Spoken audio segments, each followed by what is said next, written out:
This is the tale of The Raven by the Brothers Grimm, read by Sascha Cooper.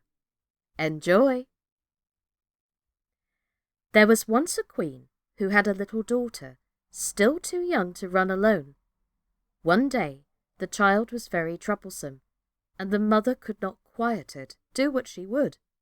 She grew impatient, and seeing the ravens flying around the castle, she opened the window and said, "I wish you were a raven and would fly away.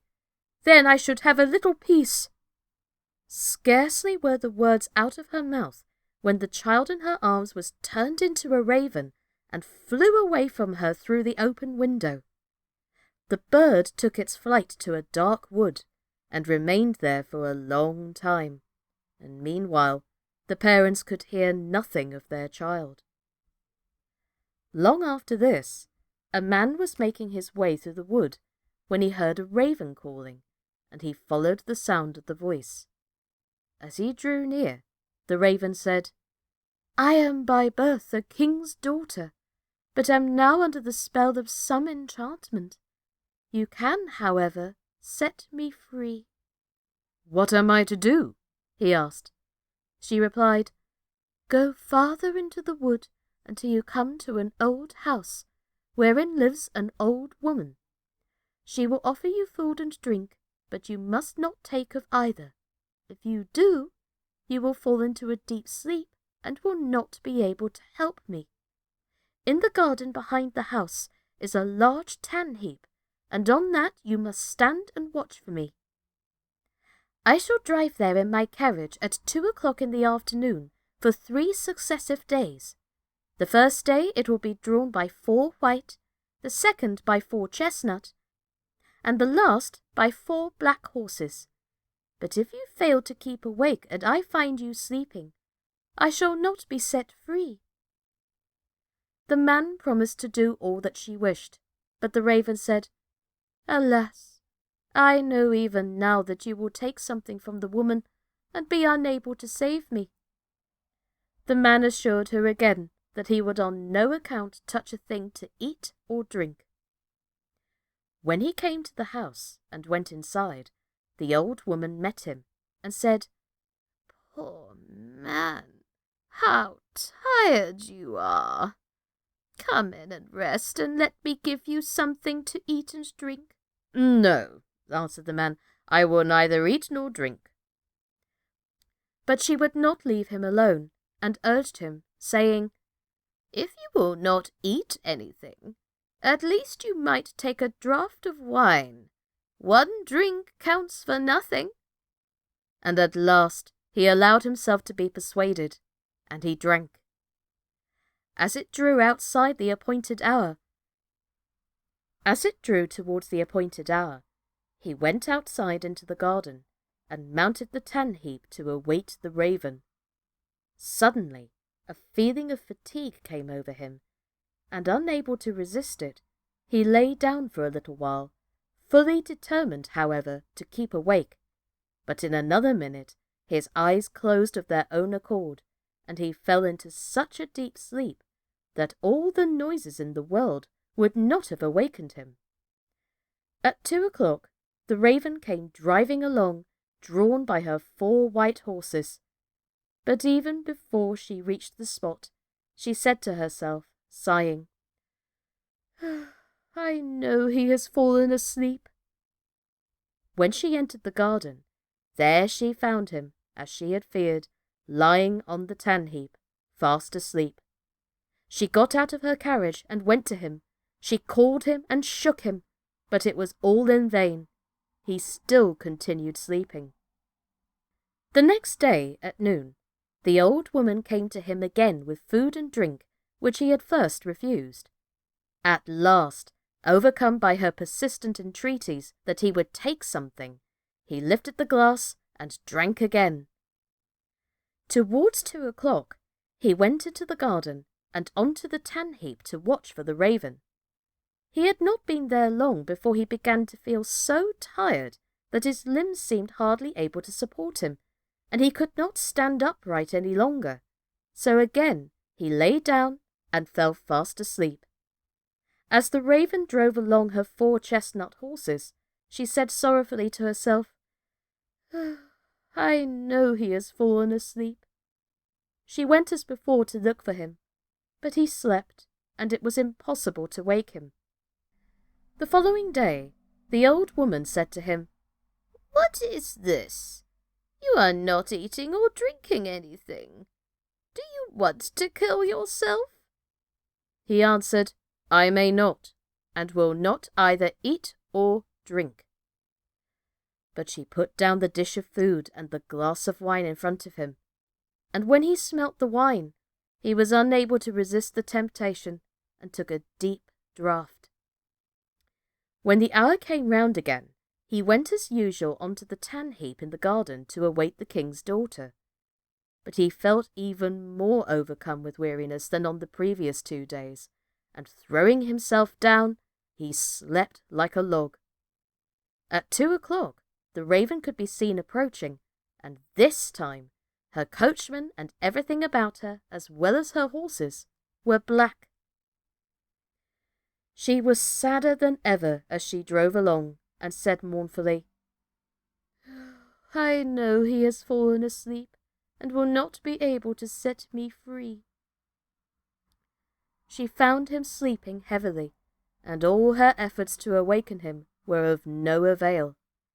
Then she placed beside him a loaf and some meat and a flask of wine of such a kind, that however much he took of them, they would never grow less. After that, she drew a gold ring, on which her name was engraved, off her finger, and put it upon one of his. Finally, she laid a letter near him, in which, after giving him particulars of the food and drink she had left for him, she finished with the following words: "I see that as long as you remain here, you will never be able to set me free. If, however, you still wish to do so, come to the golden castle of Stromberg. This is well within your power to accomplish." She then returned to her carriage and drove to the golden castle of Stromberg. When the man awoke and found that he had been sleeping, he was grieved at heart and said, "She has no doubt been here and driven away again, and it is now too late for me to save her." Then his eyes fell on the things which were lying beside him. He read the letter, and knew from it all that had happened. He rose up without delay, eager to start on his way, and to reach the castle of Stromberg, but he had no idea in which direction he ought to go. He travelled about a long time in search of it, and came at last to a dark forest, through which he went on walking for 14 days, and still could not find a way out. Once more the night came on, and worn out, he lay down under a bush and fell asleep. Again the next day he pursued his way through the forest, and that evening, thinking to rest again, he lay down as before, but he heard such a howling and wailing that he found it impossible to sleep. He waited till it was darker and people had begun to light up their houses, and then, seeing a little glimmer ahead of him, he went towards it. He found that the light came from a house which looked smaller than it really was, from the contrast of its height with that of an immense giant who stood in front of it. He thought to himself, "If the giant sees me going in, my life will not be worth much." However, after a while, he summoned up courage and went forward. When the giant saw him, he called out, "It is lucky for you that you have come, for I have not had anything to eat for a long time. I can have you now for my supper." "I would rather you let that alone," said the man, "for I do not willingly give myself up to be eaten. If you are wanting food, I have enough to satisfy your hunger." "If that is so," replied the giant, "I will leave you in peace. I only thought of eating you because I had nothing else." So they went indoors together and sat down, and the man brought out the bread, meat, and wine, which, although he had eaten and drunk of them, was still unconsumed. The giant was pleased with the good cheer, and ate and drank to his heart's content. When he had finished his supper, the man asked him if he could direct him to the castle of Stromberg. The giant said, "I will look on my map. On it are marked all the towns, villages, and houses." So he fetched his map and looked for the castle, but could not find it. "Never mind," he said. "I have larger maps upstairs in the cupboard. We will look on those." But they searched in vain, for the castle was not marked even on these. The man now thought he should like to continue his journey, but the giant begged him to remain for a day or two longer until the return of his brother, who was away in search of provisions. When the brother came home, they asked him about the castle of Stromberg, and he told him he would look on his own maps as soon as he had eaten and appeased his hunger. Accordingly, when he had finished his supper, they all went up together to his room and looked through his maps, but the castle was not to be found. Then he fetched other older-looking maps, and they went on looking for the castle until at last they found it, but it was many thousand miles away. "How shall I be able to get there?" asked the man. "I have 2 hours to spare," said the giant, "and I will carry you into the neighbourhood of the castle. I must then return to look after the child who is in our care." The giant thereupon carried the man to within about 100 leagues of the castle, where he left him, saying, "You will be able to walk the remainder of the way yourself." The man journeyed on day and night till he reached the golden castle of Stromberg. He found it situated, however, on a glass mountain, and looking up from the foot, he saw the enchanted maiden drive round her castle and then go inside. He was overjoyed to see her and longed to get to the top of the mountain, but the sides were so slippery that every time he attempted to climb, he fell back again. When he saw that it was impossible to reach her, he was greatly grieved, and said to himself, "I will remain here and wait for her." So he built himself a little hut, and there he sat and watched for a whole year, and every day he saw the king's daughter driving round her castle, but still was unable to get nearer to her. Looking out from his hut one day, he saw 3 robbers fighting, and he called out to them, "God be with you!" They stopped when they heard the call, but looked round, and seeing nobody, they went on again with their fighting, which now became more furious. "God be with you!" he cried again, and again they paused and looked about, but seeing no one, went back to their fighting. A third time he called out, "God be with you!" and then thinking he should like to know the cause of dispute between the 3 men, he went out and asked them why they were fighting so angrily with one another. One of them said he had found a stick, and that he had but to strike it against any door through which he wished to pass, and it immediately threw open. Another told him that he had found a cloak which rendered its wearer invisible, and the third had caught a horse which would carry its rider over any obstacle, and even up the glass mountain. They had been unable to decide whether they would keep together and have the things in common, or whether they would separate. On hearing this, the man said, "I will give you something in exchange for those 3 things. Not money, for that I have not got, but something that is of far more value. I must first, however, prove whether all of you have told me about your 3 things is true."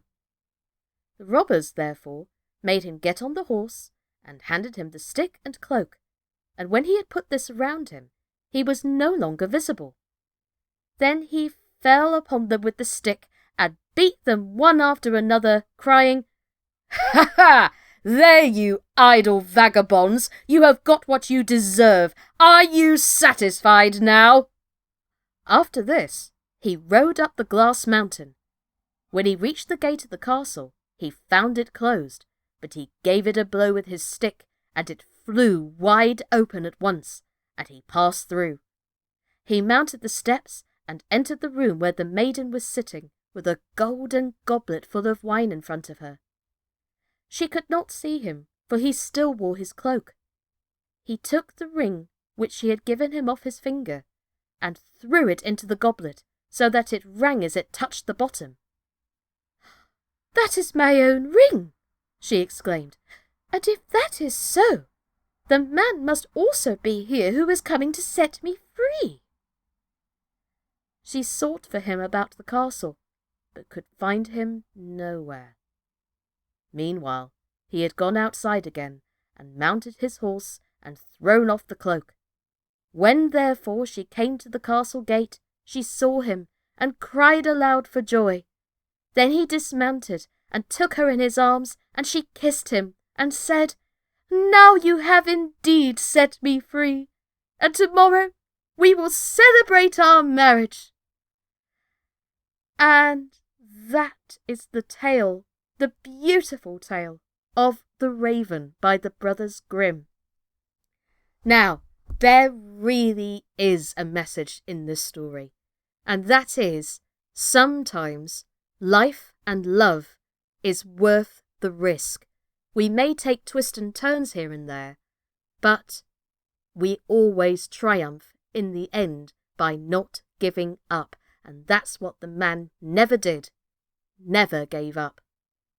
Because of that, he got the girl, and he's obviously potentially got his own life. So, do you think that is a worthy enough statement with this tale? Let me know down in the comments. It'd be nice to see what you think. In the meantime, as always, thank you so much for listening, and hope you will join me again soon for another Grimm's fairy tale. My name's Sascha Cooper, and this has been The Raven by the brothers Grimm. Take care, everybody, and stay safe. Bye-bye.